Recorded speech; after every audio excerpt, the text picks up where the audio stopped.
A study of the map of Asia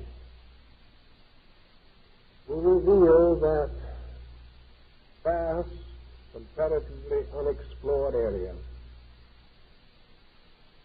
which extends to Chinese Xinjiang and Turkestan, across an incredible wilderness, desert, finally end in the Nejd and Hejaz, what we call today Saudi Arabia. This distance to ancient man must have been an incredible mystery. We know that 7th and 9th centuries A.D., Chinese scholars and monks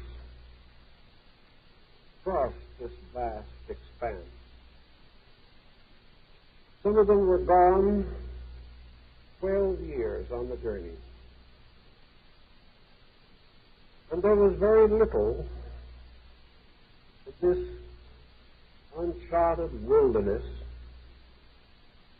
of comfort or security or even hope of survival.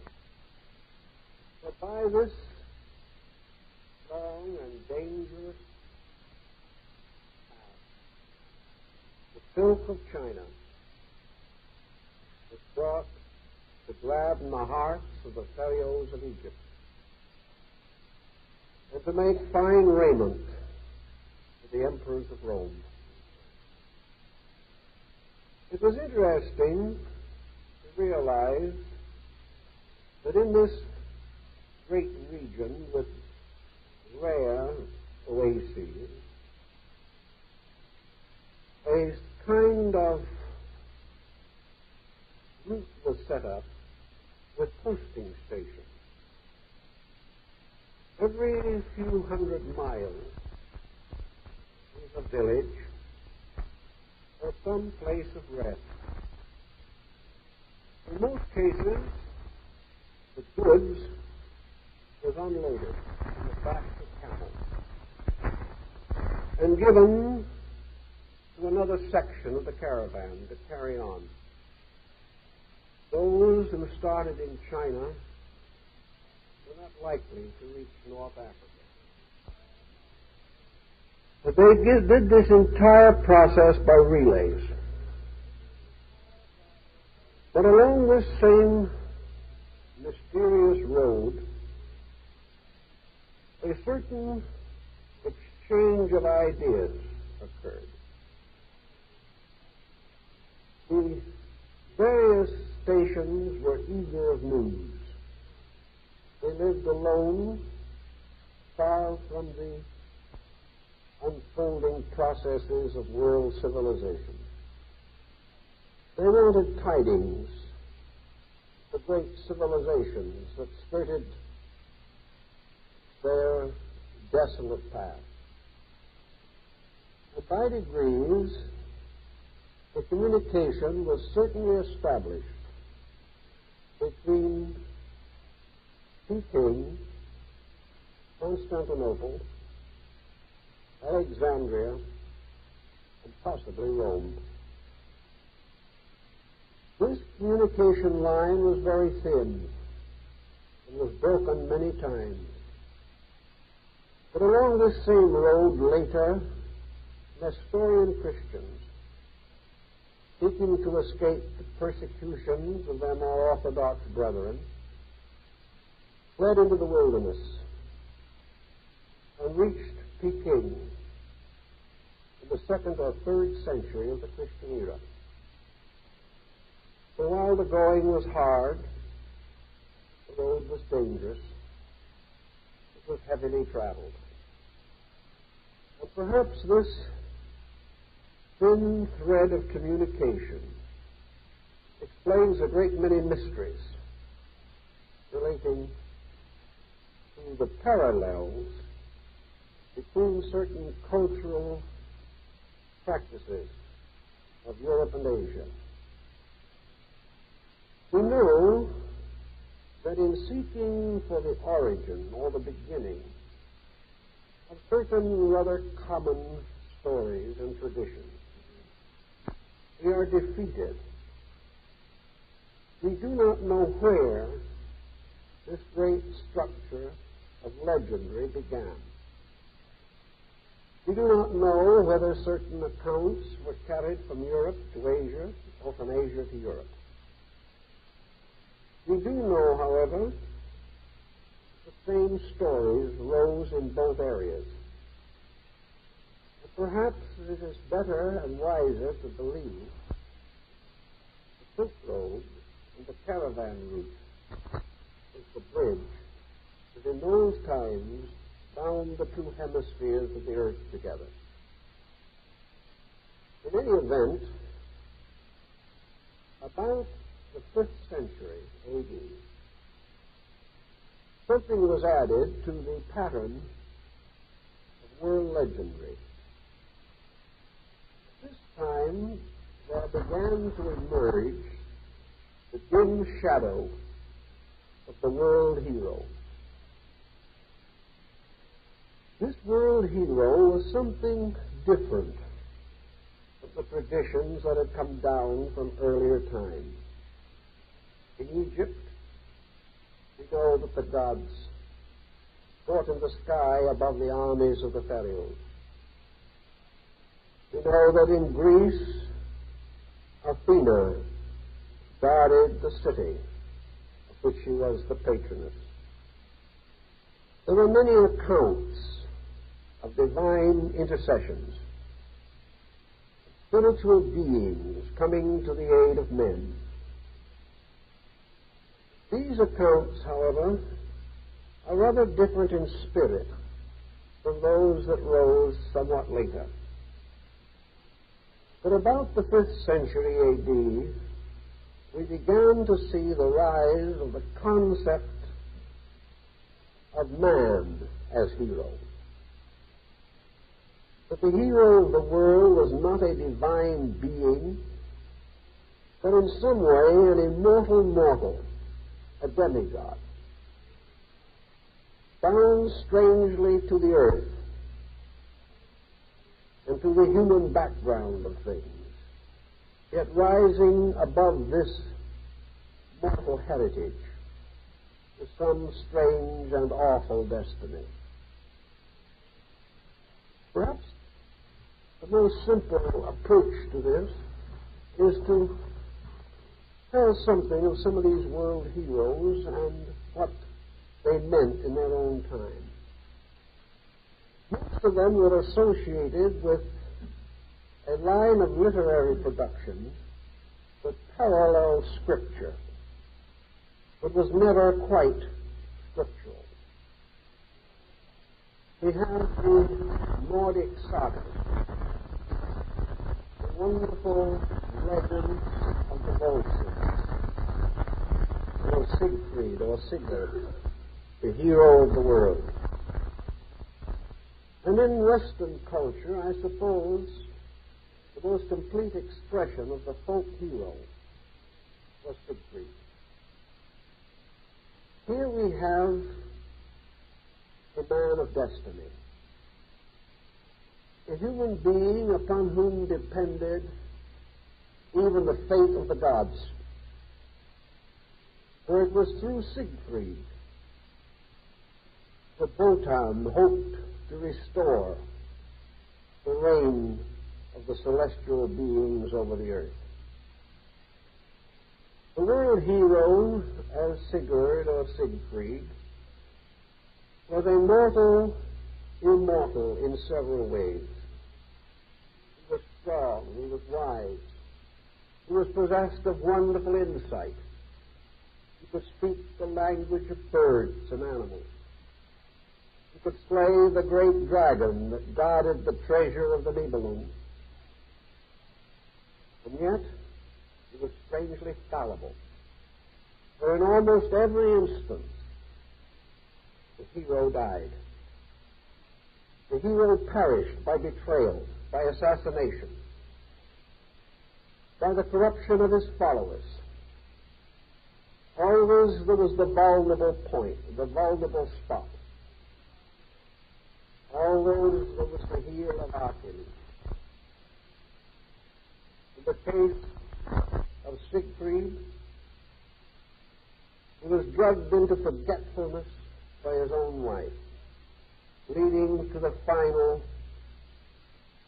act of this great saga or drama, in which the whole hope of the gods and of men perished in the house of the Gibbetu. All these legends, therefore, are wonderful and sad. We remember the wonderful story of Charlemagne and his 12 paladins, the song of Roland, the death of the hero, whose last message was carried for the trumpet call. We can also bring to mind from our own childish reading the great story of the Arthurian cycle, the good King Arthur and his knights of the Round Table. That final day, was mortally wounded, Arthur was carried away on a black barge, the mysterious Vale of Avalon. You remember the story of Parsifal, the wonderful, guileless fool of the Grail,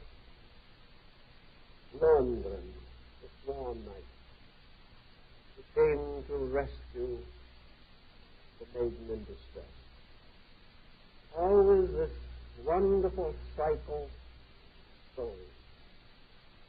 Stories that were sung by the troubadours, carried about for the minstrel from one end of Europe to another. In each area the stories were reshaped a little to fit the local circumstances.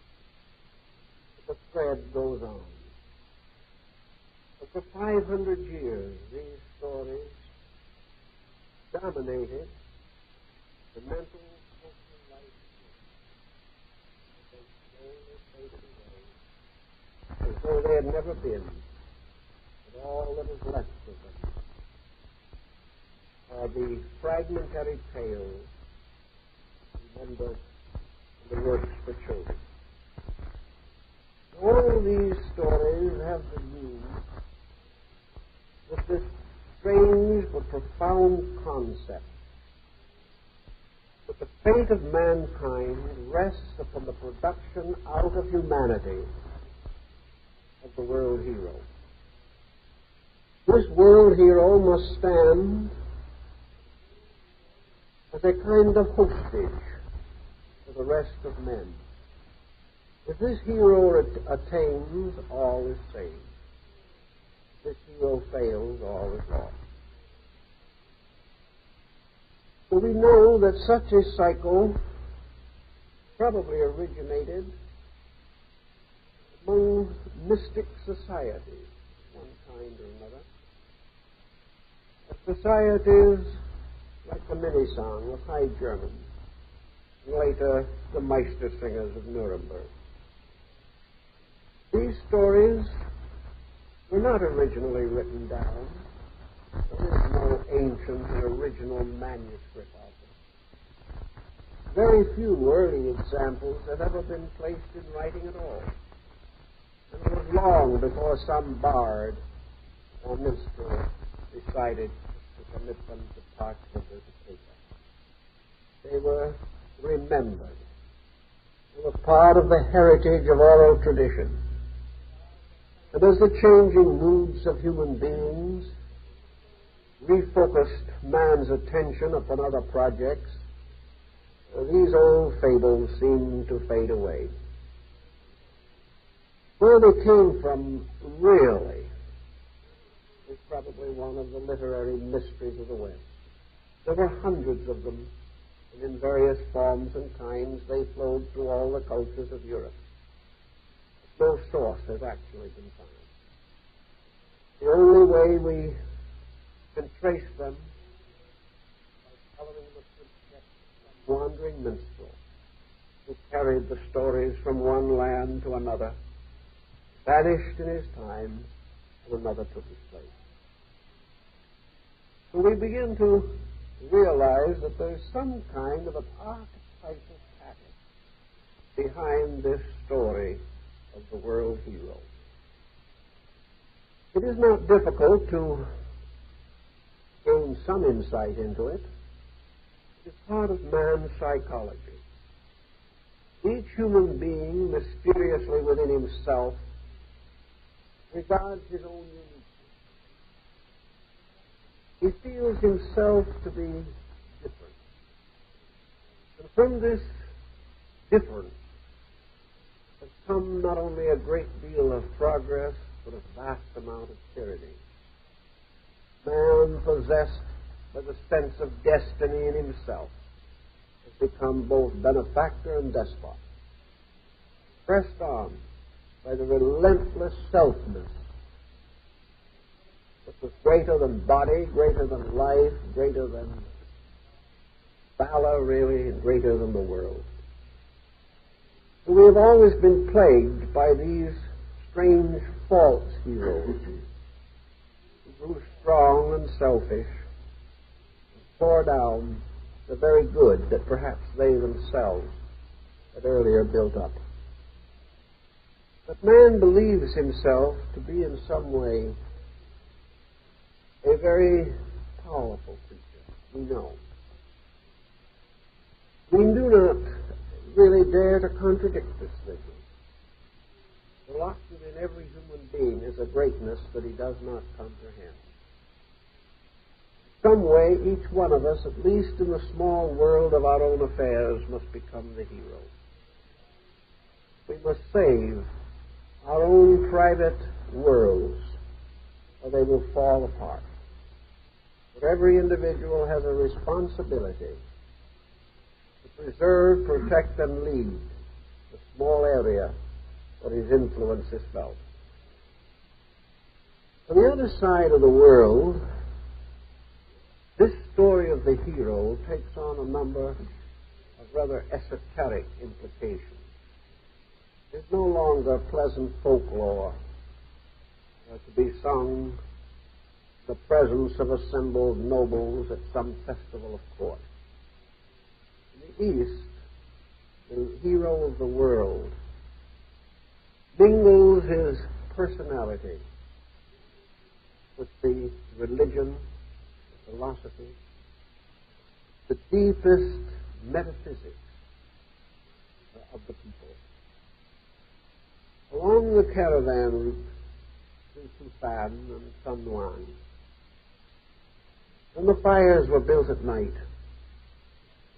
the travelers were resting from the arduous journey of their caravan. Men gathered a little afraid under the strange dark night with its glittering stars. They were little people lost in a great world of sand and rock and mountain and desert. Only by some strange good fortune had they even found the oasis with its preserving water. But these men who live forever on the brink of disaster and on the edge of danger gathered and told their stories and gave reports of various things. And along this stretch of road came into existence, so far as we can tell, the story of Gesar, the hero of the world. We have tried to some measure to understand how this story accumulated.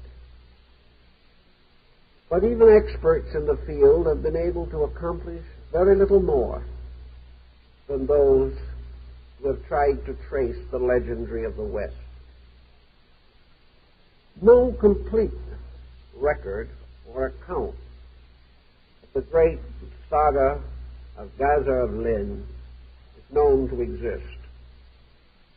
It has been broken up, and fragments of it have become the treasures of countless storytellers. Estimates have been made. If all the known versions of this legend could be brought together, and enough storytellers, each who had a chapter or a section of his own, could be caused to put these together into one fabric, then these storytellers told their tales, each beginning where the previous one left off to make the saga complete. It is estimated that the narration of the story at the rate of speaking 24 hours a day would require better than 3 years. It is an enormous story. So the Asiatic, of course, has never had the attitude for condensation and abridgment with which we are favored by the Reader's Digest. In these lands, men did not desire to briefen their stories. The longer, the better. They loved to go into the most intimate details of every account, mingling prose with poetry, reliving, reenacting the minutest details of these legendary epics. And as a result, you may sit for several evenings while the storytellers unfold their beautiful tales. But even so, you will get only a tiny fragment of the greater work. Although printing was known in this area at a comparatively early date, as far as we can tell, no printed version of the Gesar was ever prepared in Tibet. There was an edition in China in the early 18th century under the patronage of the great Emperor Qinglong. All these copies, however, where they exist, are extremely rare. A few manuscripts are known. These also are almost as ephemeral as the circumstances which they set forth. There are two distinct stories or versions of the Gesar legend. One Mongolian and the other Tibetan. As might be expected, these vary in numerous details, but not enough to disrupt the essential developments of the theme. Each improvises from the central concept, adding wonderful embellishments that are measured by the hours that it requires to tell them.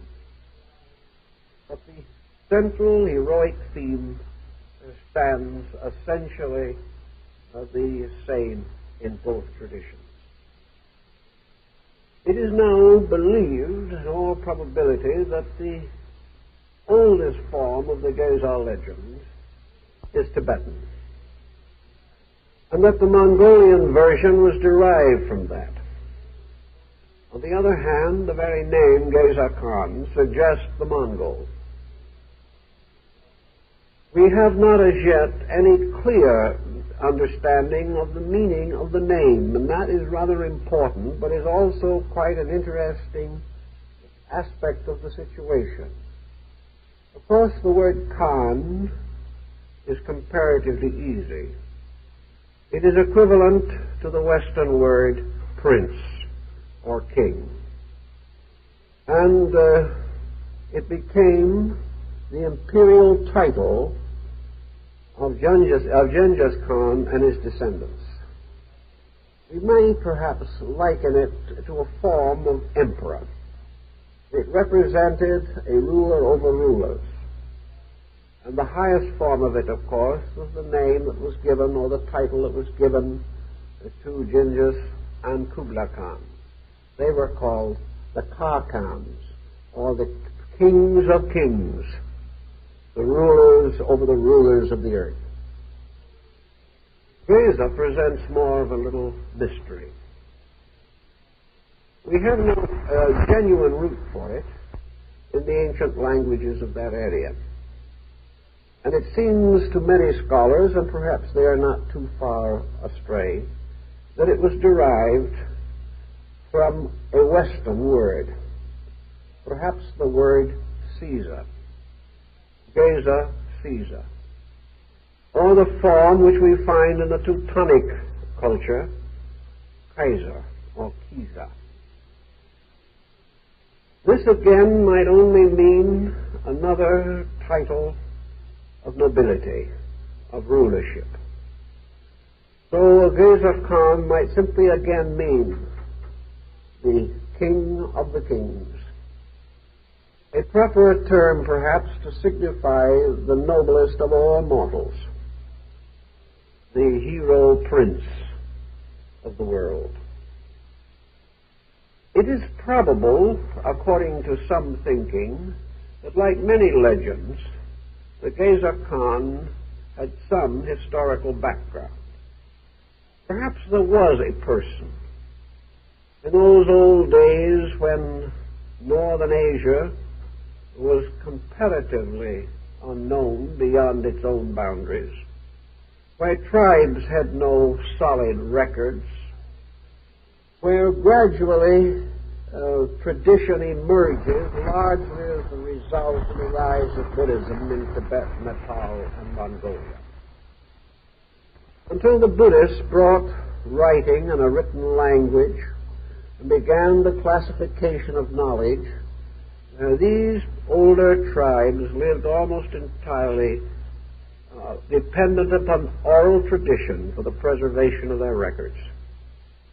They were much like the American Indians, who also developed their hero myths, like the hero of legend of Great Rabbit, the basis of Longfellow's Song of Hiawatha. Be this as it may, the historical Gesar Khan, if he existed, was soon dissolved in myth. We have no way of estimating his time, although some feel that he probably could have existed or could have lived sometime in between the 7th and 9th century of the Christian era. As these dates emerge, we sort of raise an eyebrow a little bit, for it was at precisely that time that the great cycle of myths was developing in Europe.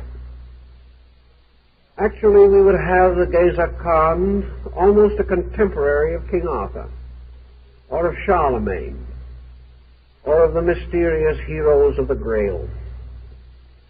So whatever happened seems to have happened at the same time in two very distant parts of the world.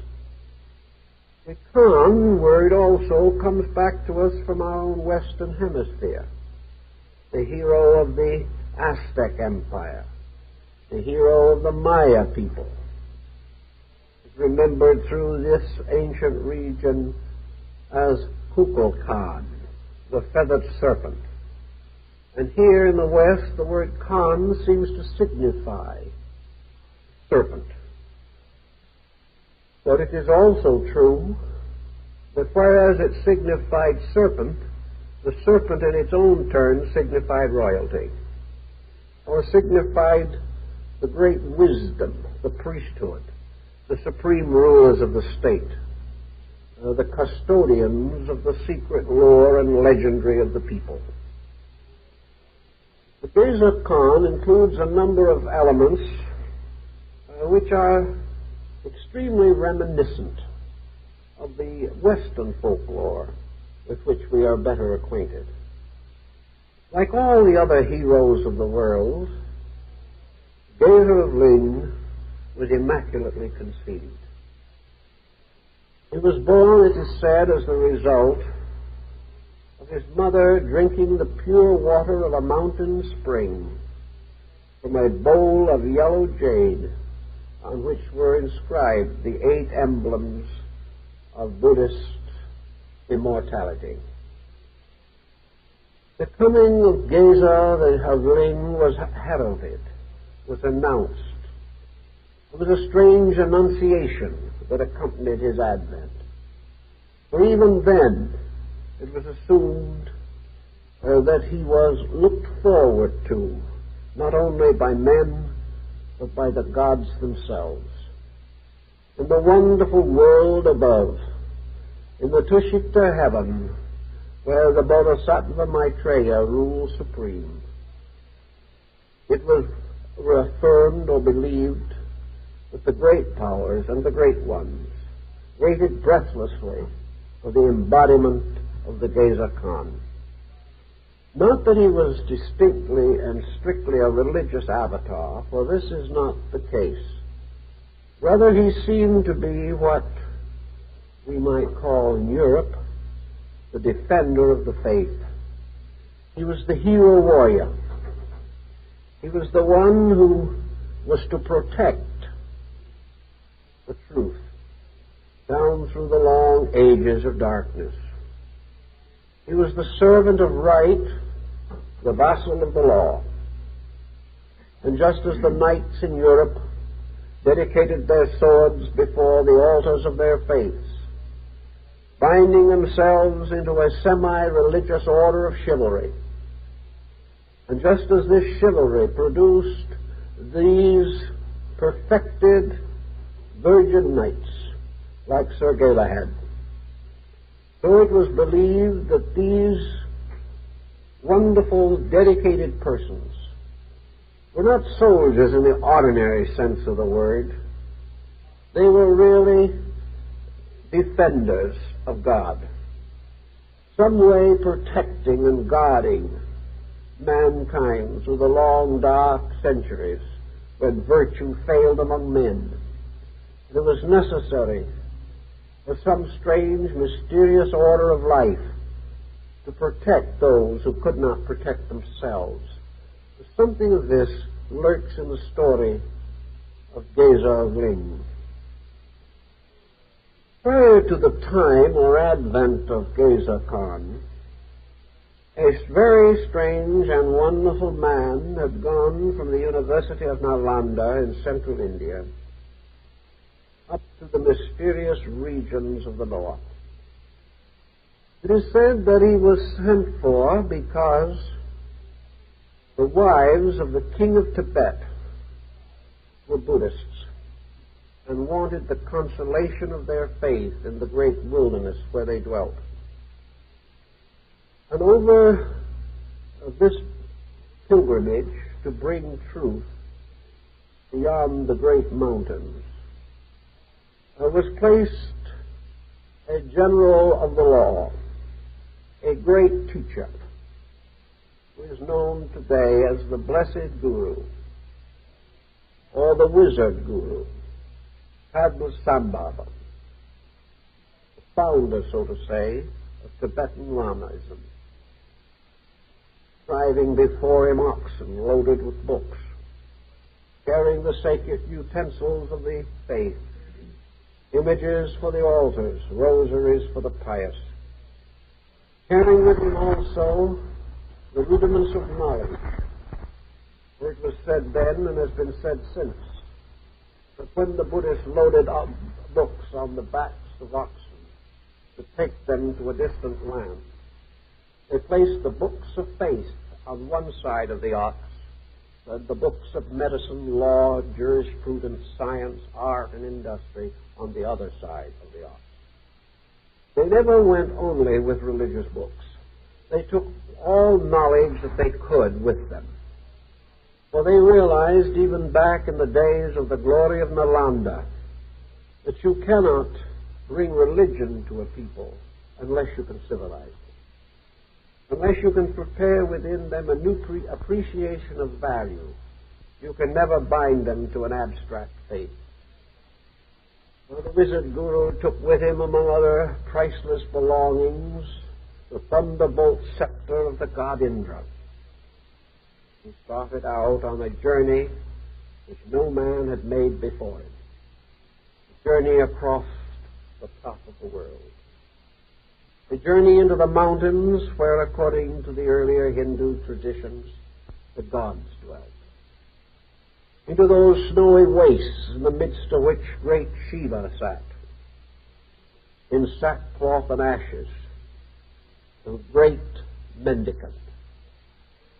using his own life and his own soul as a hostage for the salvation of men. And here also in these remote places were demons, monsters, strange animals and still stranger men, animals that ate the flesh of each other and men that ate the flesh of men.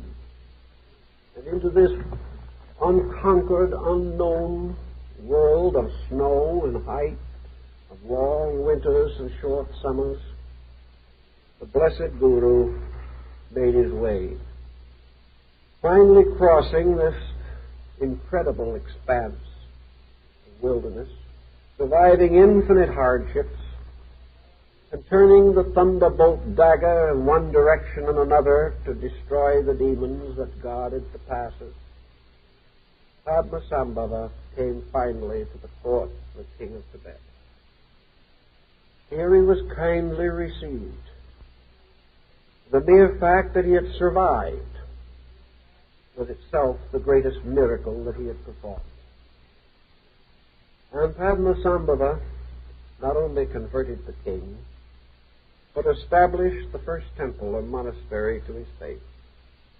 Here, under royal patronage, were carefully preserved the books that he had brought, and young men turned to study them under his help and guidance. He remained for some time there, until he was able to ordain monks and form a Sangha, or a brotherhood of the enlightened. In the few years that he was there, his wondrous thunderbolt performed one miracle after another. Human sacrifice ceased. Cannibalism ceased. The strange primitive beast deities of the wandering Tibetan nomads, although they were invisible like spirits of the air, were converted to the true faith by the matchless preachings of the wizard Guru. In every feat of magic, he surpassed the magicians. In every wonder and miracle, he was able to transcend the achievements of the shaman and all the other primitive witch doctors of that world. And in the course of things, he made the doctrine of the blessed law the central wheel upon which the turning culture of North Asia was to move from that time on.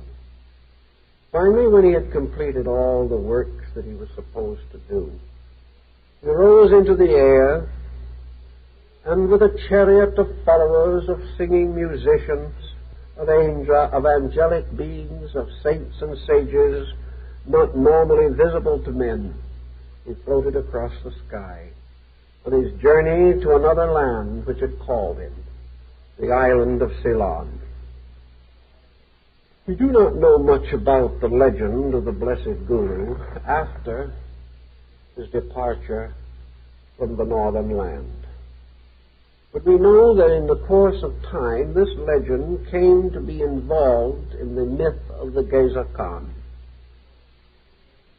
One involvement was, the first, that the blessed Guru Padmasambhava is reported to have announced the coming of the King of the world. In other words, he was the one who made the prophecy, who established the pattern. He was a kind of Merlin to this northern King Arthur. And as Merlin went to sleep in a mysterious sphere of glass, and there remained resting through the centuries, so Padmasambhava departed into Ceylon, where he is said still to dwell in the invisible regions of the atmosphere, performing the miracles that preserve his faith. Also, when the Gesar Khan was miraculously born, it was believed that a strange telepathy was set up.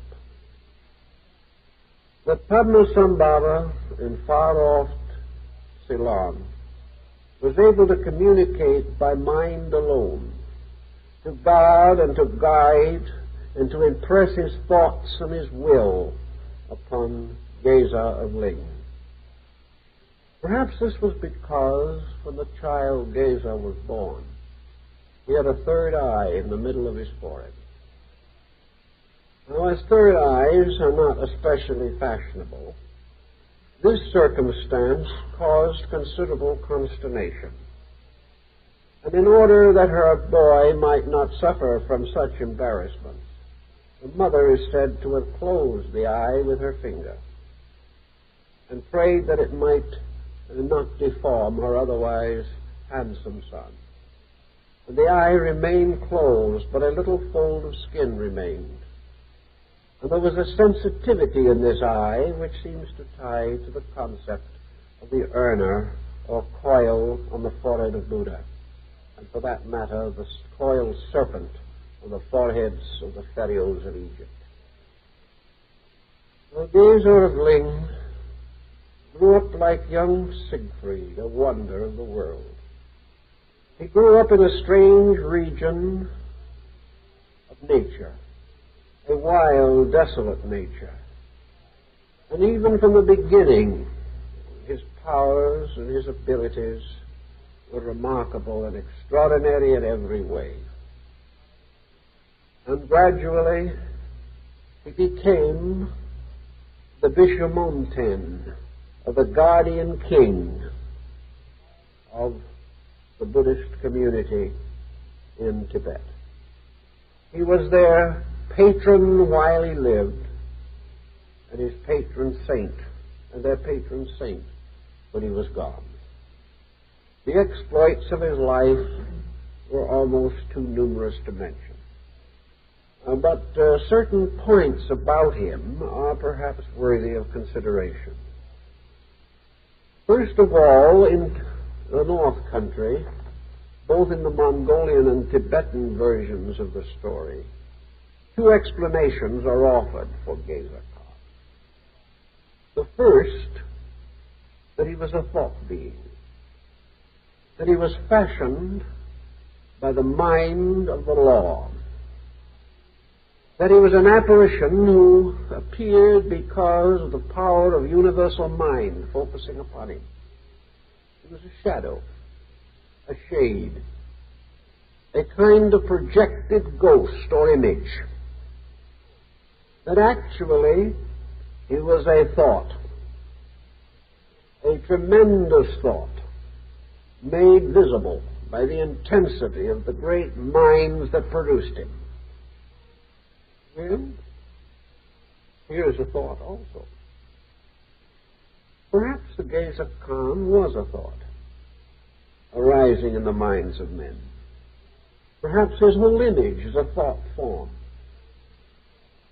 Perhaps actually he was the long projection of convictions, the shadow of invisibles cast upon the substance of the earth. Perhaps he was really man's own dream, heroic, but always fallible. Always within this dream, some limitation, some restriction, some ineptitude, that in the end must turn it into a nightmare. The second explanation for the Gesar Khan is that he was the embodiment of a bodhisattva, that he was actually a kind of fortuitous incarnation, that the great meditating powers resting in judgment over the world could project themselves, taking on forms at will, inhabiting these forms until the purposes were attained, and then departing from them. Some of these legends tell us very frankly that Gesar Khan was a kind of special child, that in his infancy and youth he was himself that he had embodied from the mysterious regions of the Tushita world, but that in the price and course of his embodiment, he had assumed the obligation that at a certain time and under certain conditions, he would turn over his body, renouncing it for himself and placing it at the disposal of one of the bodhisattvas. This being would then enter into it and perform its ministry or achieve its purposes by dwelling in the body of another. And then, when the time was finished, the bodhisattva would restore the body to the entity which had originally fashioned it. Now, this seems a kind of a strange belief, and yet what else do we have in the 3 years of the ministry of Jesus? We are told that a spirit descended upon him in the form of a dove at the baptism by John, and that this spirit departed from him at the time of the crucifixion. Why are we telling any essentially different story? It might be shocking to think of it that way, but at the same time, if we have the courage to think it through, there are certainly parallels. How did these parallels come into existence? Did some strange account of Jesus reach this region through the Nestorian migrations? What was the way in which the various elements of the Gesar were brought together? All we can say is that he was regarded either as a projection of mind or as the embodiment of a bodhisattva. One of the great beings in meditation sent his own mind and consciousness into the form of this lad and used this form to accomplish the preservation of the people. The next point that I think we have to bear in mind is that the background of Gesar is also very closely tied with two other important elements. One of these elements is the mystery of Shambhala, the city of the gods.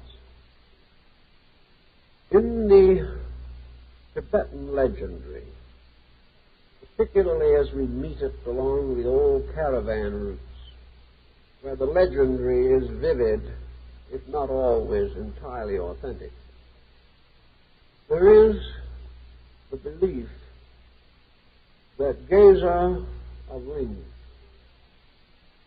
was one of the mysterious princes guarding the ramparts of Shambhala. Now, what is Shambhala? It is the city of the gods. Shambhala is the mysterious abode in the north. And in those desert days when the northern lights played in the cold hours of winter, it was believed that these radiances in the sky were flickering lights from the ramparts of Shambhala. Shambhala was the seat of the invisible government of the world. It was to Shambhala that the great Arhats had gone. It was Shambhala that was the abode of the immortals. It was from here that the regent of Shambhala guarded and guided the destiny of the whole world. His was the invisible government which linked all nations, empires, states, and peoples together in a strange commonwealth of yoga. The second element that is involved in this interesting story is the school of the Kalachakra. And this is the mysterious wheel of destiny, the wheel of fire, the wheel of secret power, Kalachakra was a secret school which claimed to possess the mysteries of the 5 yogas. The Kalachakra was the central universal university, the abode of the great wisdom. The Kalachakra school spread broadly through Asia, with mysterious rites and ceremonies which we now associate with Tantra, and which survive in Japan in the Shingon-shu and the Tendai-shu, the 2 great Kalachakra schools which still flourish in Japan. This mysterious school was not a school of sorcerers or magicians or wizards, but it was the school of the skywalking men. It seems to have been very closely identified with the achievements of the arhats of Buddhism. For these arhats really represented rishis, or adepts, scattered over the entire surface of the earth. And upon them rested the responsibility of the preservation of man and the continuance of the doctrine until the coming or the advent of the Buddha Maitreya. It's interesting in the old writings bearing upon this to realize that there is a kind of strange fatality almost, like the tragedy of the Nibelungen in this story of the Arhats, or the ancient adepts. For the old writers tell us that these adepts, Chinese Lohan, remained and guarded and guided through the long, dark, deepening night of the Kali Yuga. But as they labored desperately to keep alight the mysterious flame of the doctrine, this flame ever flickered lower. Little by little, men turned from the law. We find in the old books the prophecies of times to come, while the Lohan or the Arhat watched, unable to change the course of destiny. They saw the great cycles of karma closing in upon human destiny. The old writings, they must sit in quiet meditation while worlds fall apart. The Arhats can only guide and save the truth seeker. They can only help those who are strangely and wonderfully dedicated. And it is written in one of the great books of the Arhats that wherever in the world men gather together for the celebration of the good law, wherever men unite to worship truth, to serve each other unselfishly, whenever a congress or a convention of the worthy and the noble takes place, wherever the holy ones gather to honor their faith, the Arhats, in some human form, not immediately recognizable, will be there. For they have the power to fly over the mountains, to cross oceans, to see into infinite distances. They know all the good that is going on in the world. But also there is a strange sadness, for they must know also the evil that occurs. And they were told at the time, it is said, that Buddha ordained them, that they should go forth to preserve the doctrine until the day when the next teacher should arise. The concept here seems to have been borrowed very strongly from the Hindic point of view. For in the Bhagavad Gita, we find Krishna saying, when virtue fails upon the earth, then I come forth. The Arhats knew that virtue was to fail upon the earth. One by one, all the lights of truth would go out. The flames would flicker low. Darkness would descend upon mankind. Ignorance would prevail. Viciousness would take over. The noble ideals would be perverted by selfishness and self-interest. So in the end, those who were true to the law could be counted on the fingers of the hand. When this occurred, also the life of men would be shortened. A man would be very proud and happy if he lived 10 years. Everything would grow strangely dark. And then in that last moment, the Arhats in prayer would beseech the coming of the teacher. And then the Maitreya would come forth. He would descend from the Tushka heaven to bring with him the reformation of the world. Now into the Gesar Khan has been built much of this story. For the story of the Gesar Khan is indeed the story of the world losing the battle for truth.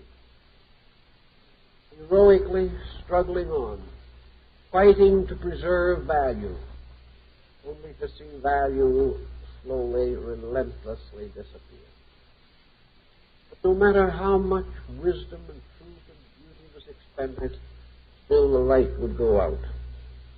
And that the only answer lay in the waiting for the Maitreya. For in that desperate moment, when virtue failed, the Lord of the world would come. And when the Lord of the world came, the Arhats would go to sleep in nirvana. Their labor was done. Until then, like mysterious unknown wanderers, unrecognized, they would ever wander about the earth, trying to bring truth, trying to bring light. They would be embodied in countless forms, but always they were dedicated lives ago to the labor they would perform. In the story of the Gesar Khan, we see these factors opposed very dramatically. For against the hero of the world was raised the Mongolian equivalent of Hagan. Against him rose also the traitor knight of the Round Table, the traitor knight of the circle of Charlemagne, the betrayer. And this betrayer is present, of course, in the Gesar Khan story, working constantly to undermine the labors of the hero, resolved to destroy the great king in order that he might rule instead. Now, the great king is actually, of course, the law itself. Gesar Khan, therefore, becomes in one of his manifestations the eternal workings of the law of karma. He is the world king and the great king. He is the ruler of all that lives. He is the ruler that is betrayed. He is the ruler against which the adversary rises up, crying to the people, he is a false god. We realize the same thing in our Christian tradition, the betrayal of Christ. For on this occasion, Christ was accused of claiming to be the true King of the Jews, the true Son of God. Lion of the tribe of Judah. Therefore he was condemned because he was accused of claiming kingship against the kingdom of Herod and the kingdom of Caesar. These points are again paralleled in the Gesar Khan. Here we have the world king representing the great pattern of the law, who has come with the greatest strength and power that man can bring for the salvation of his people. He comes to preach the true doctrine. He comes as the warrior of the law, probably somewhat parallel to the Japanese concept of Fudo-myo, the flaming, demon-like appearance of Buddha. He comes as the avenger and the defender. He comes to warn the world that no man can break the law and survive. But in this case, his enemies raised against him not only the fault of claiming temporal kingship, but ridiculed him as a pretender. I think we can see this working out in the story of man's philosophy also. How many today would believe, for example, in the immutable operation of rebirth and karma? How many would accept the fact that the universe is a great moral structure, a great ethical complex, that it is in truth and reality the absolute wisdom syndrome, that it is the self-sustaining, self-managing, all-governing power? How many would acknowledge that we are the citizens of a moral universe, and that we cannot with impunity break the rules and the laws? This was more or less the dilemma of the Gesar Khan.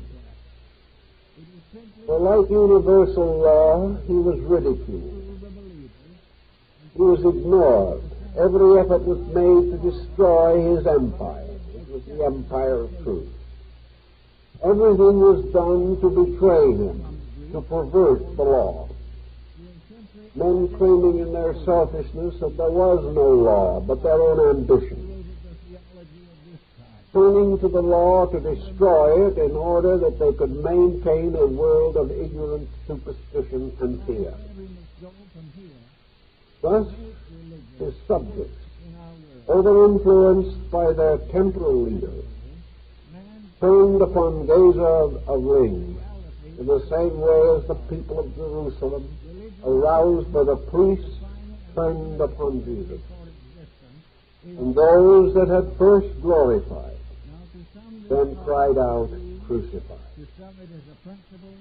This was paralleled very closely in the Gesar story, but with this one difference, that in the Gesar of Ling episode, the personality is very thin, and underneath it, the pattern of the meaning is rather obvious, more obvious perhaps than where we build a strong historical situation, which we are most prone to accept. But in the Gesar of Ling, the king of the law is, of course, the agent of Shambhala, the city of the law. Gesar of Ling was ordained in Shambhala to be the instrument and vassal of the law. He was therefore sent forth to defend the law, to be its hero, to preserve it against corruption, to strive for it, live for it, and if necessary, die for it. He was therefore the holy soldier. He was, as we say it in Europe, so many times defender of the faith. And yet the conspiracies rose against him. And in many instances these conspiracies would have succeeded had it not been that in the moments of greatest emergency, the apparition of Padmasambhava, the projection of the wizard teacher, came to him, counseled him, and gave him that Merlin-like instruction. Here we also almost see or sense the presence of Gunaman, the old knight of the Parsival cycle. Padmasambhava remained the instructor, the Merlin, the wise man, and in most instances was able ultimately to enable Gesar of Lin to achieve the purposes for which he had come into the world to fulfill. As time went on, of course, the great battle, which in the Nordic cycle ends in the Ragnarok, the end of the old world and the end of the world of the gods, closed in upon Gesar of Lin. He won all the battles, but he lost the war. He went on and on, struggling, striving more and more enmeshed in the mysterious sorcery of circumstance. In a wonderful, mysterious way, he again parallels the problem of modern ethics. We speak of justice, but we are unjust. We speak of honor, but we are dishonorable. We talk of law, and then we compromise it. And thus we, in one moment, support Gesar of Lin, and in the next moment we betray him. All the intricate and wonderful happenings of this life are, to the Tibetan and Mongolian mind, proper subjects for infinite fabulizing. And we can see why this would be true. Any instance in human life, any circumstance through which any creature passes, would be one of the innumerable adventures of Gesar of Lin. Because Gesar, in this sense, is every man. It's the miracle play of that man. Gesar of Lin is our problem. The days we spend, the nights we walk the floor. Gesar is the little conspiracy which affects every one of us. For he is the image of our common problems. He is the image of our common struggle, our fight for survival against the closing pressures of adverse circumstances. Everywhere the hero struggles on, only to finally fall under the blows which he cannot survive. And the whole pattern was, of course, established by Buddha in the beginning. He told firmly that the doctrines would gradually vanish from the earth, that men would therefore have to wait with whatever patience their karma could provide until the advent of the next week. After having passed through all the adventures and vicissitudes of a very intensely diversified career, Gesar of Lin finally came to the end of the story. In one way or another, the world hero always dies. Because this is a Buddhist world hero living in a world of Buddhist conception, he would not die of the sword, nor would he naturally do so in the symbolism as it would apply to Eastern religion and philosophy. We find Gesar of Lin seated upon a rock, with him four of those who had been true through all the ages, his four nearest and dearest friends. They sat together in meditation. Suddenly there was a great flash of light. The five disappeared together. All that remained that if we look was the rock we will of find their that empty close robes. to the walls that were They had fought gone at the beginning of the present back century, into the mystery the wars of dominated the no Shang more Shambhala or of which they had come. We have had And many there, wars according to the legend, they still wait. committed in the name Wait of for the fulfillment of the end of the prophecy, crusades into the Holy Land, the cycle that must yet be the fulfilled. sacred site of Jerusalem, and Now, the prophecy of the Gesar Khan goes on in this way.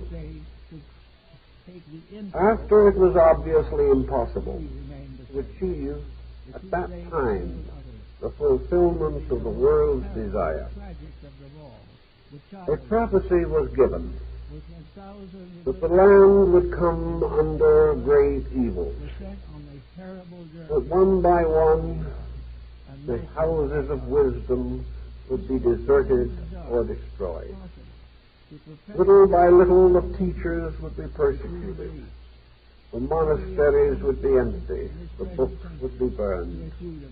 And all that had been a great and wonderful world would return again to the desert from which it had come. And in the transformation, the keeping of the world would pass to the despot, to the false one, to those who reviled the law, betrayed it, and those who martyred its saints. And there would be a great and terrible darkness, a darkness of hopelessness. The body of the faithful would be scattered in many lands beyond the borders of the world. Early in the present century, the situation in Asia became increasingly acute. Travelers who visited not only Tibet, but traveled along caravan routes, men exploring like Roy Chapman Andrews, or seeking the mysteries of the old culture like Sir Oral Stein. These men camped with the pilgrims, camped with the merchants on the caravan route. And as early as about the time of World War I, legends began to flow along the caravan route. Legends to the effect that a great crisis was coming, a crisis that men had never known before. And the oracles, the living prophets of Tibet, began to speak of these. And everywhere it seemed that the world was rushing on to catastrophe. A catastrophe greater than men had ever known. But the Mongol and the Tibetan seem to have a faith that we do not have. They seem to have hopes and convictions that have not sunk very deeply into the consciousness of Western man. But even these poor wanderers from the sand and under the stars had something of a deep, abiding faith in them. And the rumors kept coming along, the reports that the great sessions of the immortals in the luminous palace of Shambhala, that the wise and the good and the noble of all the worlds were gathered there, that the Buddhas of the 10 regions had assembled in solemn conclave in the mysterious house of the law, that this great light shone forever from the rampart, and the wind horses carried the messages to the other corners of the world. The report was that the time has come for the appearance of the King of the world, that he must come in a strange and wonderful way, like the baptizer of old, crying out, "Prepare the way of the Lord and make his paths straight." Spirit of God that is something the that edict of the law was into common words that the great armies of the light on language. That is the were reason to why unite the against logic the armies of is darkness, God. as Because happened the in Lord, Egypt, we cannot when the overcome hosts of differences Typhon finally that came imply face to face or infer with the in sons our of the thinking. Golden Hawk. We therefore worship the Here name, was the Armageddon. not realizing Here was the these great things war. come in spite Here was the of final alignment of good and evil. there is only one creating That power. they, There is in the no vanguard of the army of the law, there is no reality. was There to is no rise existence, Gesar of Lynn, and there is no escape who had waited for a long from the time divine purpose for the for day. which this world was fashioned. And with him would The ride creator of the world, his generals and his captains, the created all the those who had waited patiently in the same Tushita deity world who watches each for the sparrow coming fall of the is King of the one world. power, one And tremendous, this infinite, mysterious creative, power benevolence, one was to ride forth uncontrollable with the good, armies, existing always for the fulfillment of its own and purpose. then beside the campfires, men speculated out under the Mongolian stars. What does this mean? How shall we interpret it? Why do we hear that the Gesar Khan is about to return? We are perfectly entitled How do we know that he is to liberate us but from let us bondage? strive to achieve the How do we real know that he is to plant the banners of the law upon the highest ramparts of the under east? another name.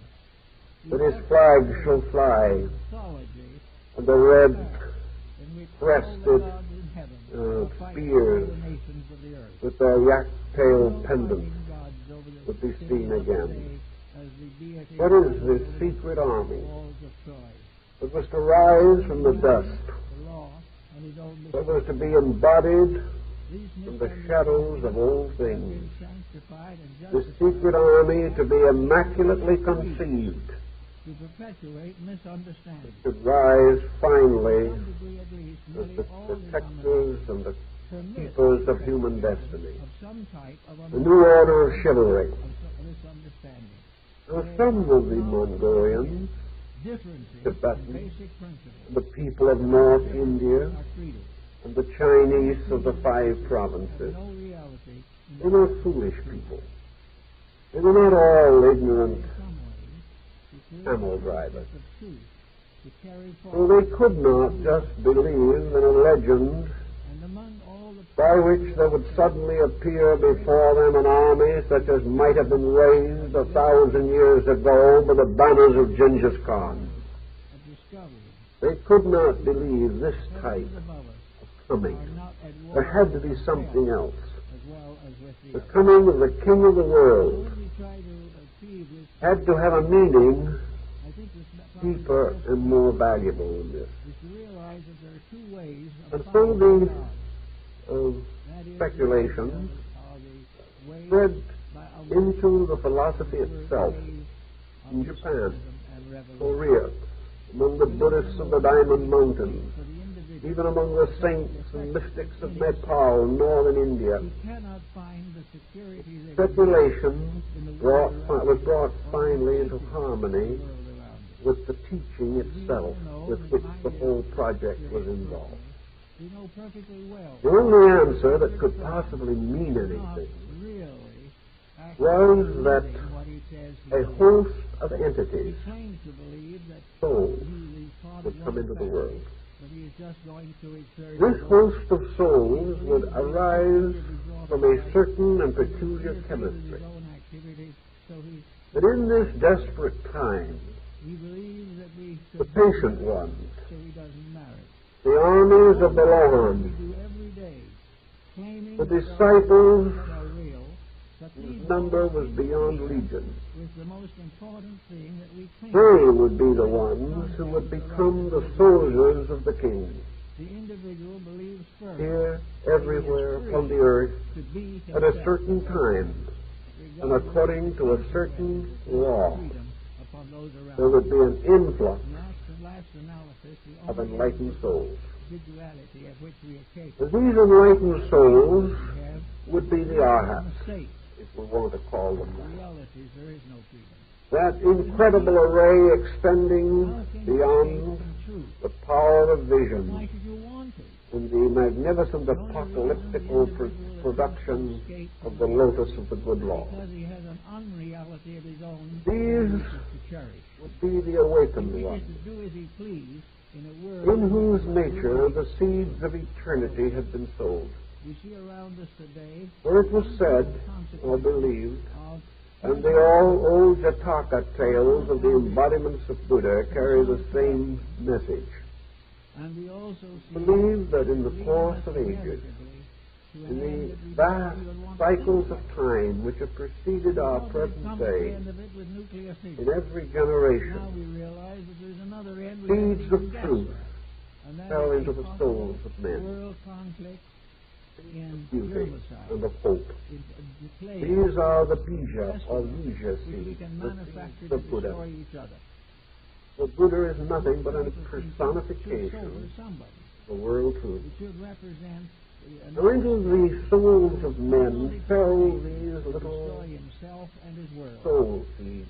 Now all of this is not really due to the But fact some of that these God seeds is bad. fell upon sterile It is not ground due and they died. to the fact that some And people some of these seeds fell in the fields, and the birds of the air devoured them.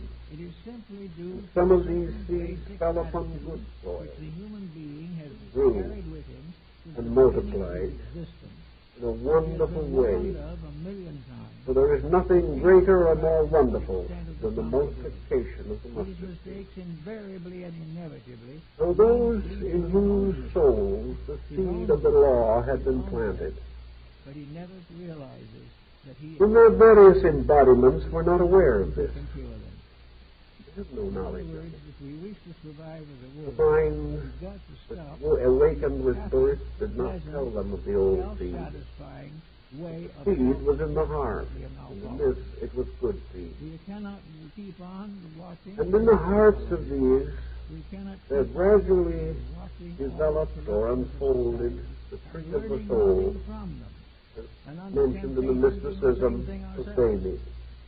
The time has There is come much of for this us to same discover concept hidden in the writings of the Meister value in Eckhart. our own nature and do something Those in whose about it, souls and the we're going to be able to seed build had found new good world resting that place, we so gravely hope to find. experienced transformations which they did not understand. Start a new attitude. In a of wonderful gratitude. way, they became Now what what we the Bible might really call the salt of the earth.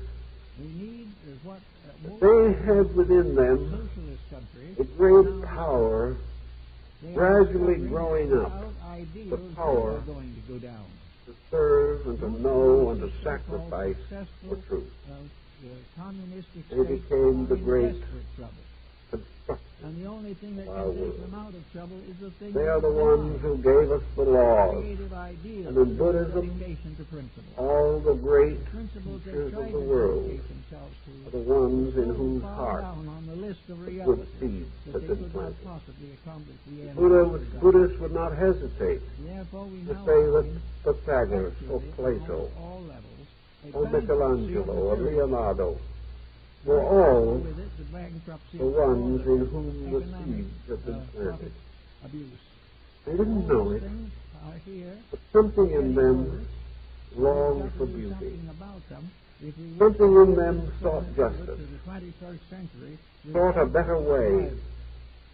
When these Small seeds children now sprinkled coming into so our freely lives, into our world, small children also must fell face into this. humble hearts, We may be with them for a into while, kindly people but if the world who never is going to achieved inherit distinction, the substance of our mistakes. but who lived every day a little more kindly than their neighbor, Rather than a legacy, more ready to sacrifice, decay, and pain. more easily brought to realize Our religion. the beauties of wisdom, Studies recognizing more ready to develop the eternal emotions which alone are his own justified: statement of compassion, constructive belief. appreciation, He has to make this realization. statement to himself. He has to These live it, and he has to live were it. the army of the light. He has to either believe For in the great the emergency, principle of good, the light or was in them. does not believe that. And in the day of the return of Gesar of Ling, Consequences of that He would call forth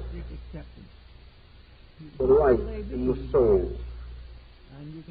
He would see in the souls of all those who possessed it the flickering flame of the doctrine. In some strong and in others weak. But they are his army. The army of those who refuse to die, who refuse to give up beauty, who have died perhaps 100 deaths of pain, but will not die. Each time they come back, the little jewel shines more brightly, the blessed symbol of the blessed law. So these thoughtful say, these, in humanity itself, these people, these souls, perhaps they are nearer to us than we realize. And perhaps that same life is in our own souls. But if this be, then we are banded together to form the army of the Heshepti, the sons of the light. In a certain time, when otherwise things would fail, these would be called, and out of space they would come in a great army to be embodied. When they are born, they would not have the slightest idea of their destiny. It would all be wiped out as it was wiped out of the mind of Gesar of Ling. But these could not refuse their destiny. When the time comes, they will be reminded in a mysterious way of the duty they are here to perform. And when the word reaches them, they will awaken. That is, they will awaken within themselves.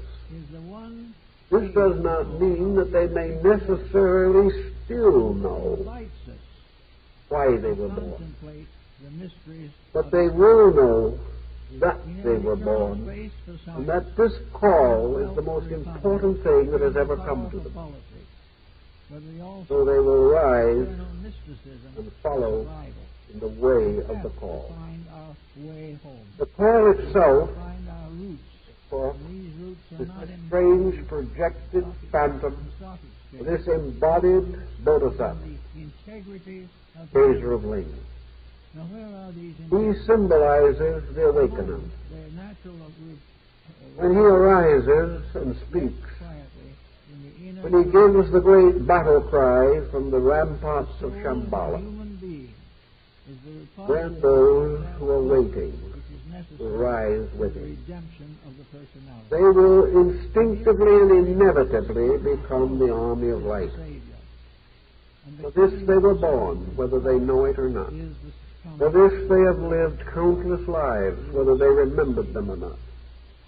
For those who form this army are the ones that somewhere, sometime, vowed that they would discover the truth.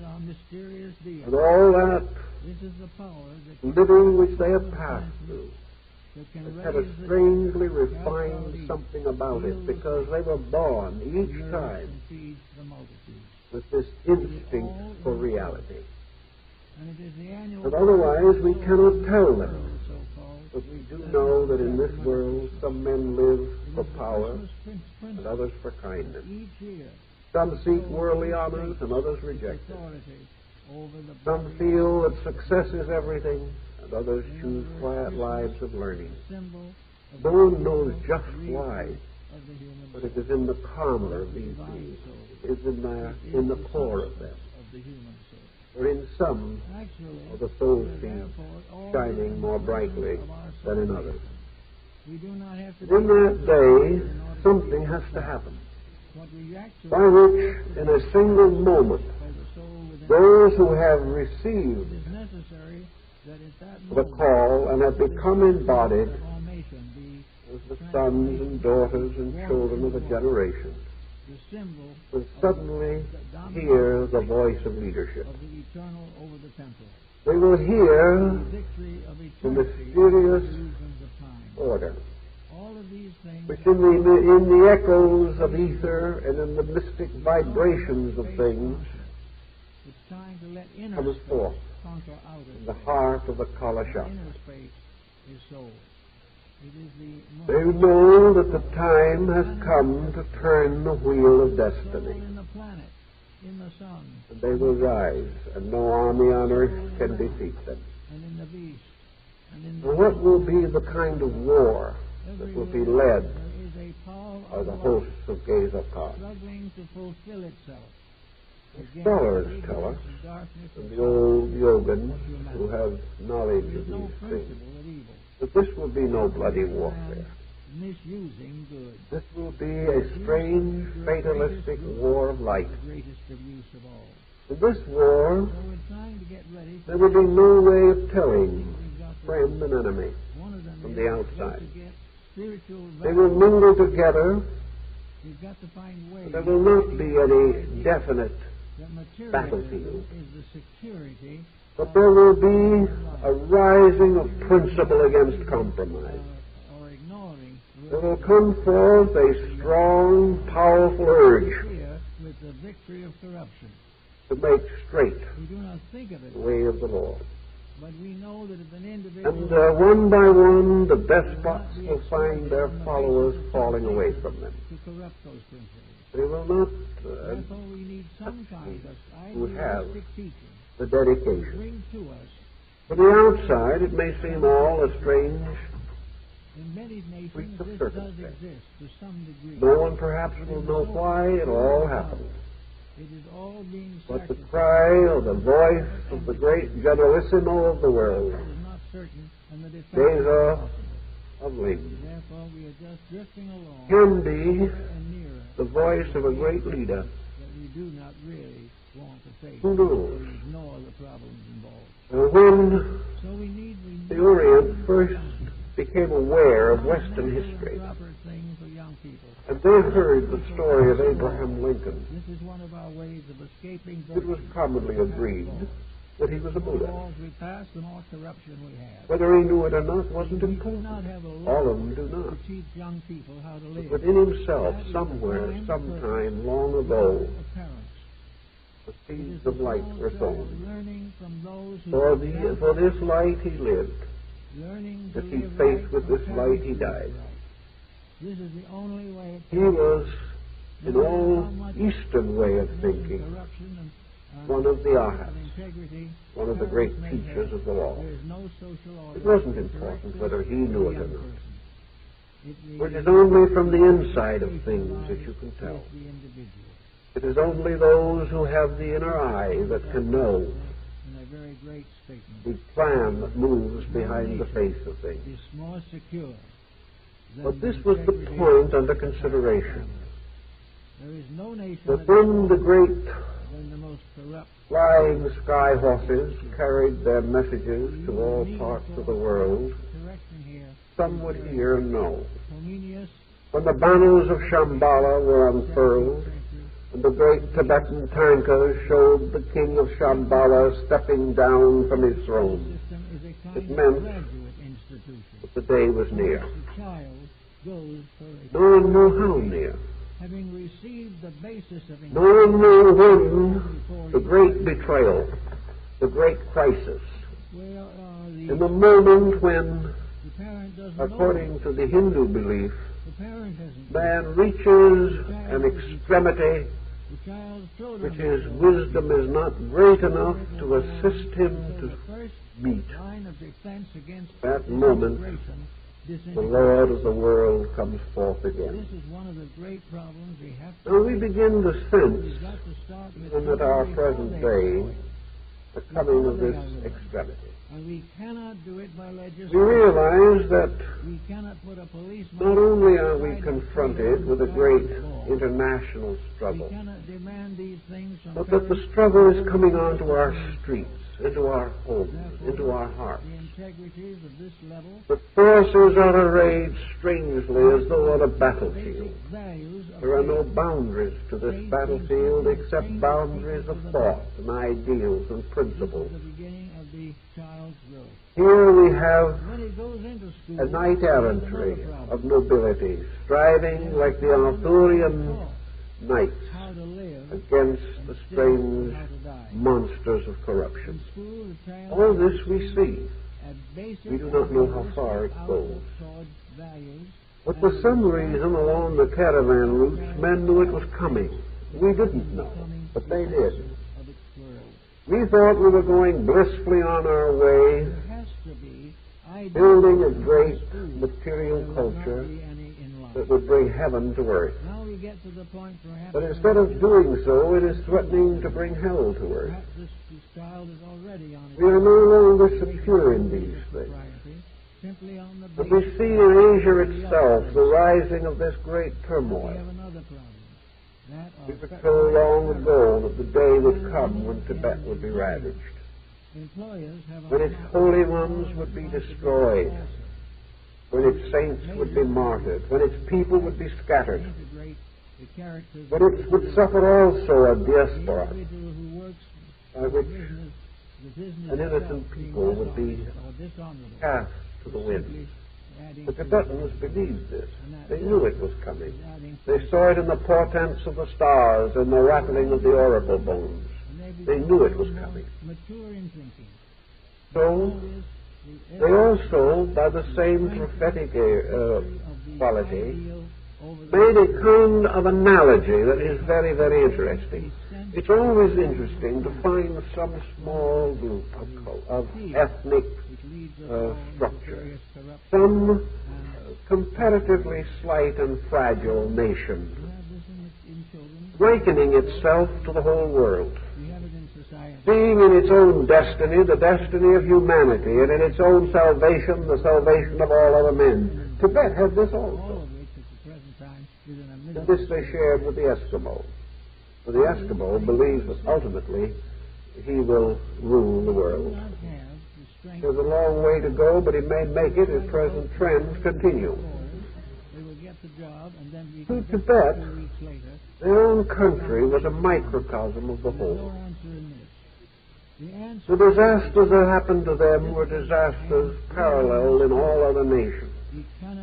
To them, the preservation or restoration of Tibet became a symbol of the restoration of the whole world. To them, therefore, their present catastrophe is a symbol of world catastrophe. They are a little symbol of a great injustice. They are the small, helpless victim. But we shall know what day each one of us shall be a small, helpless victim. But Tibet has been long touched by the grandeur of a concept of the Mahayana school. According to the Tibetan, there are certain things we have to always remember. That all these disasters that arise through the perfect working of the law. Tibet, at one time, tried to conquer the world in military means. It had a vast domain, no bearing upon its present state. The old Tibetans say, those that were the days when we conquered by the sword. These are the days when we are conquered by the sword. The old wheel has to turn. That which lives by conquest dies in the hands of the conqueror. But it does not die utterly. Nature does not destroy to reprimand. Nature does not take the human soul and cast it into perdition because that soul has karma upon it. No, it is washed away by pain, washed away by suffering and by compensation. And as a result of that, there shall rise again that which is good and true and beautiful in all things. The gods themselves, according to Buddhism, cannot change the course of karma. They fall under it as well as mortals. But karma in itself has only one end, the salvation of all that lives. For peoples go down, cultures perish, men go to the grave, but the great plan goes on. And this great plan is toward a better kind of world than we have ever known.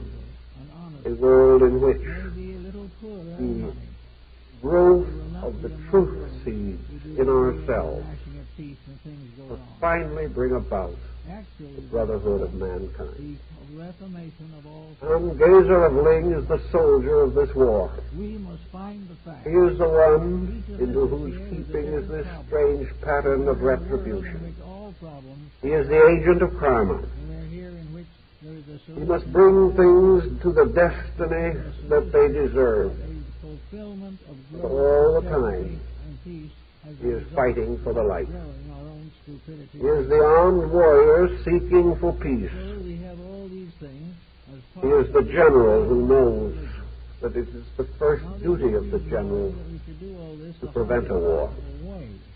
In this symbolism, the two steps then become obvious.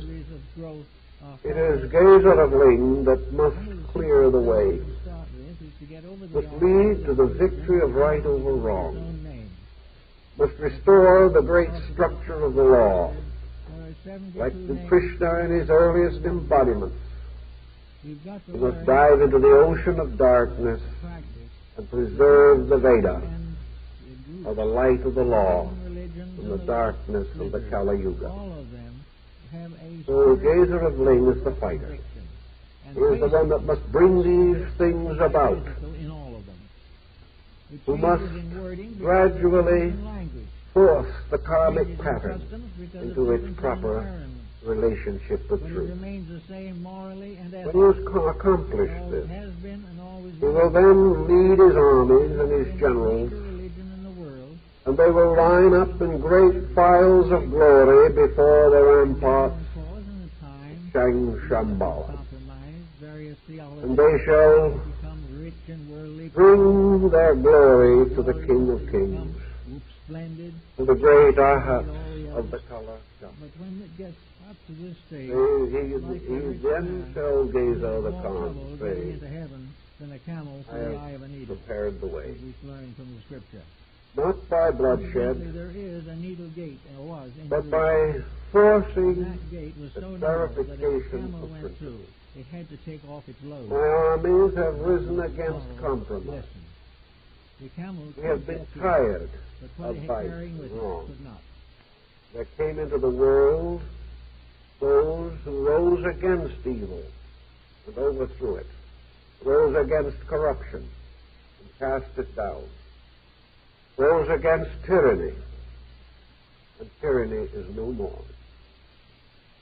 Then, according to the ancient legends, the kings of the world, the great Arhats of Shambhala, will prepare for the next great cycle. In that time, they shall announce the coming of the Lord Maitreya. This is the body of the legend. Now, the thought of the thing is very important, I think. How shall we ever be able to solve the problem we see around us every day?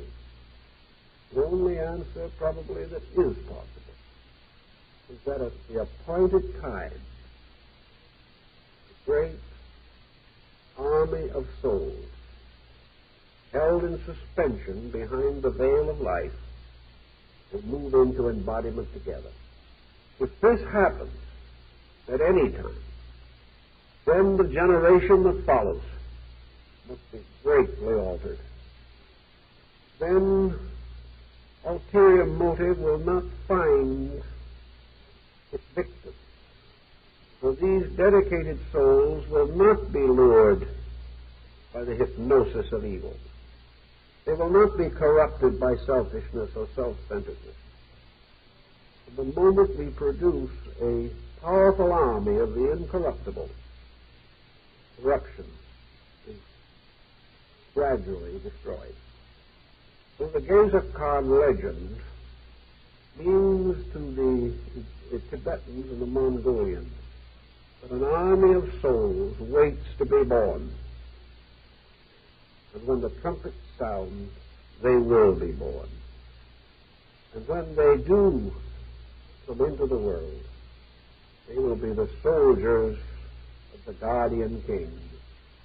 They will be the soldiers of the great law keeper, the guardians of the temples and the sanctuaries,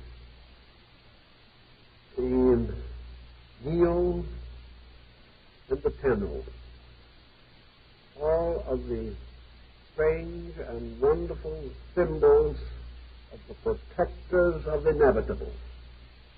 For each of these guardians stands at one of the four directions of space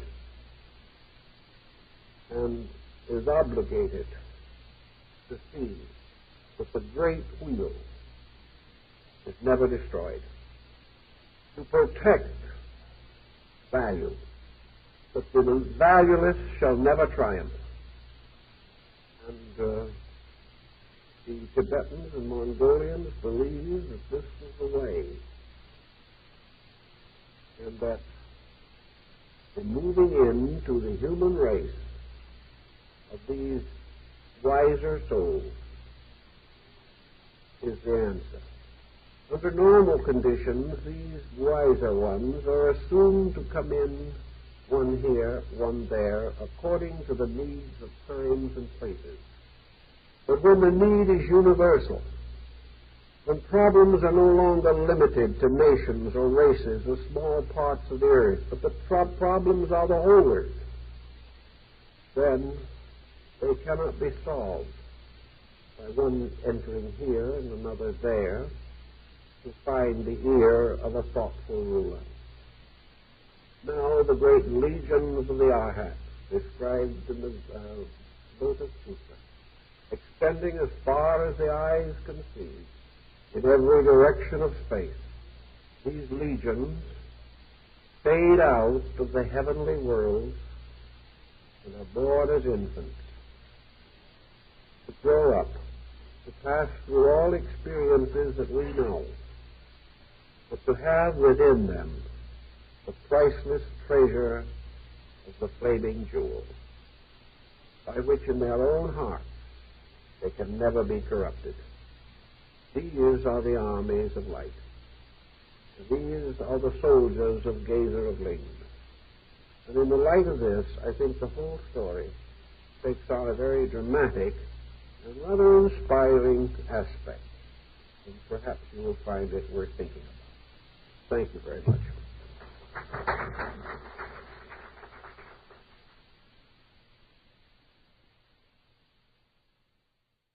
All roads was the heel of Achilles. In the case of Siegfried, he was drugged into forgetfulness by his own wife, leading to the final act of this great saga or drama, in which the whole hope of the gods and of men perished in the house of the Gratitude. All these legends, therefore, are wonderful and sad. We remember the wonderful story of Charlemagne and his 12 paladins, the song of Roland, the death of the hero, whose last message was carried for the trumpet call. We can also bring to mind from our own childish reading the great story of the Arthurian cycle, the good King Arthur and his knights of the Round Table. That final day, when mortally wounded, Arthur was carried away on a black barge to the mysterious Vale of Avalon. You remember the story of Parsifal, the wonderful, guileless Queen of the Grail, Lohengrin, the Swan Knight, who came to rescue the maiden in distress. Always this wonderful cycle of stories. Stories that were sung by the troubadours, carried about by the minstrels from one end of Europe to another. In each area, the stories were reshaped a little to fit the local circumstances. But the thread goes on. And for 500 years, these stories dominated the mental, social life of they slowly faded away, as though they had never been, and all that is left of them are the fragmentary tales remembered in the works for children. All these stories have to do with this strange but profound concept that the fate of mankind rests upon the production out of humanity of the world hero. This world hero must stand as a kind of hostage for the rest of men. If this hero attains, all is saved.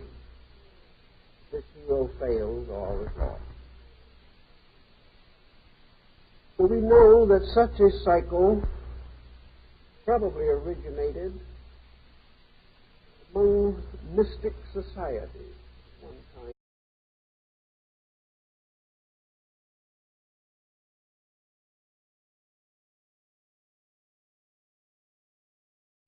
A study of the map of Asia will reveal that vast, comparatively unexplored area, which extends to Chinese Xinjiang and Turkestan, across an incredible wilderness, desert, finally end in the Nejd and Hejaz, what we call today Saudi Arabia. This distance to ancient man must have been an incredible mystery. We know that 7th and 9th centuries A.D., Chinese scholars and monks crossed this vast expanse. Some of them were gone 12 years on the journey. And there was very little in this uncharted wilderness of comfort or security or even hope of survival. But by this long and dangerous path, the silk of China was brought to gladden the hearts of the pharaohs of Egypt and to make fine raiment for the emperors of Rome. It was interesting to realize that in this great region with rare oases, a kind of route was set up with posting stations. Every few hundred miles is a village or some place of rest. In most cases, the goods was unloaded in the backs of camels and given to another section of the caravan to carry on. Those who started in China were not likely to reach North Africa. But they did this entire process by relays. But along this same mysterious road, a certain exchange of ideas occurred. Under another, societies like the Minnesang of High German, and later the Meistersingers of Nuremberg.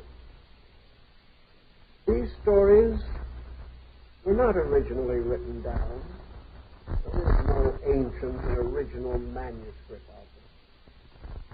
Very few early examples have ever been placed in writing at all. And it was long before some bard or minstrel decided to commit them to parchment or to paper. They were remembered. They were part of the heritage of oral tradition. And as the changing moods of human beings refocused man's attention upon other projects, these old fables seemed to fade away. Where they came from, really, is probably one of the literary mysteries of the West. There were hundreds of them, and in various forms and kinds they flowed through all the cultures of Europe. No source has actually been found. The only way we can trace them by following the footsteps of some wandering minstrel who carried the stories from one land to another, vanished in his time, and another took his place. So we begin to realize that there's some kind of an archetypal pattern behind this story of the world hero. It is not difficult to gain some insight into it. It's part of man's psychology. Each human being, mysteriously within himself, regards his own uniqueness. He feels himself to be different. And from this difference has come not only a great deal of progress, but a vast amount of tyranny. Man, possessed by the sense of destiny in himself, has become both benefactor and despot, pressed on by the relentless selfness that was greater than body, greater than life, greater than valor, really, and greater than the world. So we have always been plagued by these strange false heroes who grew strong and selfish and tore down the very good that perhaps they themselves had earlier built up. But man believes himself to be in some way a very powerful creature. We know. We do not really dare to contradict this thinking. Locked within every human being is a greatness that he does not comprehend. Some way, each one of us, at least in the small world of our own affairs, must become the hero. We must save our... The various stations were eager of news. They lived alone, far from the unfolding processes of world civilization. They wanted tidings of the great civilizations that skirted their desolate path. And by degrees, the communication was certainly established between Peking, Constantinople, Alexandria, and possibly Rome. This communication line was very thin and was broken many times. But along this same road later, Nestorian Christians, seeking to escape the persecutions of their more orthodox brethren, fled into the wilderness and reached Peking in the 2nd or 3rd century of the Christian era. So while the going was hard, the road was dangerous, It was heavily traveled. And perhaps this thin thread of communication explains a great many mysteries relating to the parallels between certain cultural practices of Europe and Asia. We know that in seeking for the origin or the beginning of certain rather common stories and traditions, we are defeated. We do not know where this great structure of legendary began. We do not know whether certain accounts were carried from Europe to Asia or from Asia to Europe. We do know, however, the same stories rose in both areas. And perhaps it is better and wiser to believe the Silk Road and the caravan route was the bridge that in those times bound the two hemispheres of the earth together. In any event, about the 5th century A.D., something was added to the pattern of world legendary. At this time, there began to emerge the dim shadow of the world hero.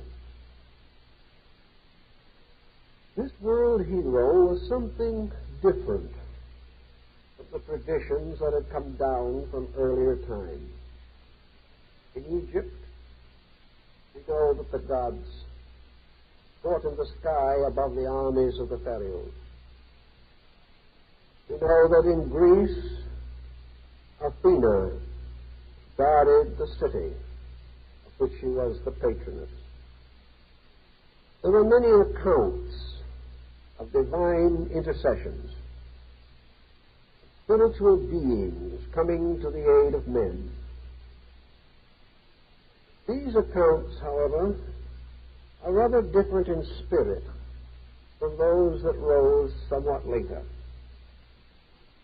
But about the 5th century A.D., we began to see the rise of the concept of man as hero.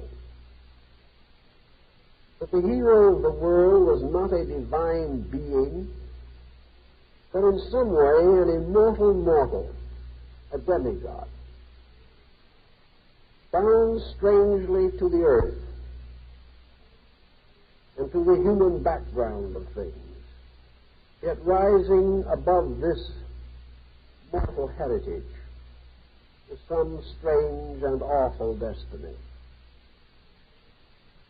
Perhaps the most simple approach to this is to tell something of some of these world heroes and what they meant in their own time. Most of them were associated with a line of literary production that paralleled Scripture, but was never quite scriptural. We have the Nordic sagas, the wonderful legend of the Volsungs, or Siegfried or Sigurd, the hero of the world. And in Western culture, I suppose, the most complete expression of the folk hero was Siegfried. Here we have a man of destiny, a human being upon whom depended even the fate of the gods. For it was through Siegfried that Wotan hoped to restore the reign of the celestial beings over the earth. The world hero, as Sigurd or Siegfried, was a mortal, immortal in several ways. He was strong, he was wise, he was possessed of wonderful insight, he could speak the language of birds and animals. could slay the great dragon that guarded the treasure of the Nibelung. And yet, he was strangely fallible. For in almost every instance, the hero died. The hero perished by betrayal, by assassination, by the corruption of his followers. Always there was the vulnerable point, the vulnerable spot.